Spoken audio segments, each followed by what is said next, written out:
오늘 사무엘상 6장의 말씀을 통하여 말씀을 깨닫는 지혜와 응답받는 기도의 은혜가 넘치시길 축복합니다. 우리가 함께 나눌 말씀은 사무엘상 6장 1절에서 6절 말씀입니다. 여호와의 궤가 블레셋 사람들의 지방에 있은 지 7달이라. 블레셋 사람들이 제사장들과 복술자들을 불러서 이르되 우리가 여호와의 궤를 어떻게 할까?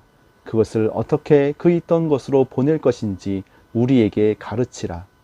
그들이 이르되 이스라엘 신의 궤를 보내려거든 거저 보내지 말고 그에게 속건제를 드려야 할지니라. 그리하면 병도 낫고 그의 손을 너희에게서 옮기지 아니하는 이유도 알리라 하니, 그들이 이르되 무엇으로 그에게 드릴 속건제를 삼을까 하니, 이르되 블레셋 사람의 방백의 수요대로 금 독종 5과 금쥐 5마리라야 하리니 너희와 너희 통치자에게 내린 재앙이 같음이니라. 그러므로 너희는 너희의 독한 종기의 형상과 땅을 해롭게 하는 쥐의 형상을 만들어 이스라엘 신께 영광을 돌리라. 그가 혹 그의 손을 너희와 너희의 신들과 너희 땅에서 가볍게 하실까 하노라. 애굽인과 바로가 그들의 마음을 완악하게 한 것 같이 어찌하여 너희가 너희의 마음을 완악하게 하겠느냐. 그가 그들 중에서 재앙을 내린 후에 그들이 백성을 가게 함으로 백성이 떠나지 아니하였느냐. 오늘 우리가 읽은 본문 앞에 있는 5장에서 블레셋 사람들의 모습을 먼저 한번 살펴보았으면 좋겠습니다. 그들은 전쟁에 승리하였습니다. 그리고 그들은 전리품을 얻는 것처럼 하나님의 언약궤를 자기들의 성읍으로 가져왔습니다. 그리고 그들의 신전에 전리품을 바치듯 언약궤를 다곤 곁에 두었습니다. 그들은 의기양양했습니다. 그들의 신이 이스라엘이 섬기는 하나님을 이긴 것처럼 보였기 때문입니다. 그러나 이것이 불행의 시작이었습니다. 하나님의 언약궤 앞에서 그들의 신상이 엎드려 깨어지는 것을 경험하여 했고, 온 성읍에 독종이 돌아 고생과 함께 많은 사람이 죽음에 이르게 되었습니다. 이제 그들이 알게 된 사실이 있습니다. 그것은 이스라엘의 하나님의 손이 그들과 그들의 신을 쳤다는 것입니다. 전리품인 줄 알았는데 이것은 그들에게 있어 재앙 덩어리가 되었습니다.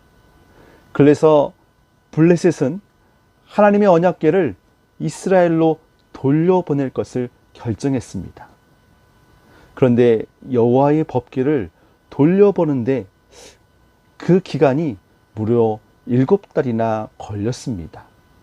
1절 말씀에 보니까 여호와의 궤가 블레셋 사람들의 지방에 있은 지 7달이라 라고 표현하고 있습니다. 여기에 모든 인간의 미련함이 나타납니다.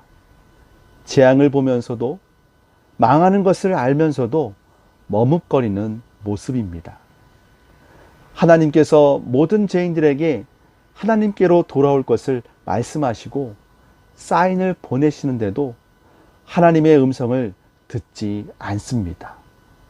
성경은 되도록 빠른 시간 내에 깨닫고 돌이키라고 가르치고 있습니다. 시편 2편 10절 말씀에 그런즉 군왕들아 너희는 지혜를 얻으며 세상의 재판가들아 너희는 교훈을 받을지어다. 시편 기자는 열방과 군왕들에게 충고하고 있습니다. 무슨 말입니까? 이 길을 계속 가지 말고 이제라도 지혜를 얻으며 교훈을 받으라는 것입니다. 더 강팍하게 나가면 여호와의 진노에 너희가 망하게 될 것이니 이제라도 여호와를 경외하라는 것입니다. 이방인들도 그것을 압니다. 6절 말씀입니다. 애굽인과 바로가 그들의 마음을 완악하게 한 것 같이 블레셋 사람들도 애굽에 있었던 일들을 다 알고 있었습니다. 그래서 그들이 그 마음을 완악하게 하여서 그들이 고난을 당했다는 것을 알고 있었던 것입니다. 그런데 실제로 이 말을 들어야 할 사람들은 열방과 군왕들이 아닙니다.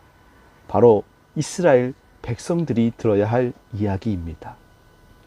이스라엘이야말로 작은 죄의 모습이 보였을 때에 하나님께 회개하며 그의 음성을 듣고 영적인 타락을 막았어야 했습니다. 그때가 언제일까요?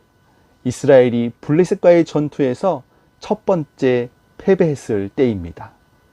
이때 바로 하나님께 회개하며 돌아왔어야 했습니다.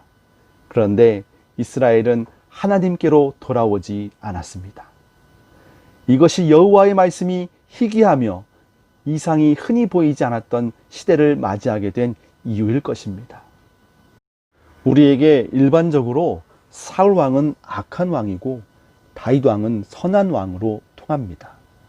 그러나 가만히 생각해 보면 사울이 행한 일보다 다윗이 행한 일이 훨씬 더 악하다는 것을 알 수 있습니다. 적어도 사울은 간음을 하지 않았고 그 죄를 은폐하려고 사람을 죽이는 일을 하지 않았습니다. 그럼에도 불구하고 다윗이 믿음의 사람으로 기억되는 이유는 무엇입니까? 다윗이 나단 선지자에게 죄를 지적받았을 때 부인하지 않고 자신의 죄를 인정하고 회개하며 하나님께 돌아왔다는 것입니다. 우리 중 누구도 죄가 없다고 말할 사람은 없을 것입니다. 그렇기 때문에 우리는 날마다 하나님의 은혜를 구하며 살아야 하고 하나님의 은혜 가운데 살아가는 법을 배울 수 있어야 합니다. 그리고 언제든지 하나님께 돌아올 수 있어야 합니다. 사랑하는 성도 여러분, 지금 여러분의 삶을 곰곰이 돌아보시길 원합니다. 나름대로 열심히 하지만 무언가 꼬여만 가고 있다면 먼저 하나님과의 관계를 점검해 보시기를 축복합니다. 잠언 4장 8절 말씀을 읽으며 말씀을 마치려 합니다. 그를 높이라. 그리하면 그가 너를 높이 들리라. 만일 그를 품으면 그가 너를 영화롭게 하리라. 하나님을 여러분의 삶의 중심에 모시고 그분을 영화롭게 하는 일에 충성하시길 주님의 이름으로 축복합니다. 함께 기도하겠습니다. 언제나 우리를 부르시고 찾으시는 아버지 하나님 감사합니다. 무엇이 잘못된 것인지도 모른 채 헤매고 있었던 우리에게 말씀을 통하여 다시 하나님께로 돌아오는 은혜가 있게 하여 주시옵소서. 머뭇거리는 인생이 아니라 믿음으로 결단하고 주님께 돌아와 주의 품 안에서 참된 평안을 누릴 수 있는 은혜를 허락하여 주시옵소서.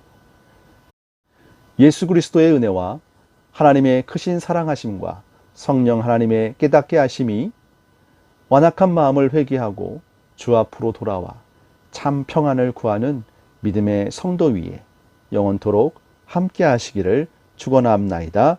아멘.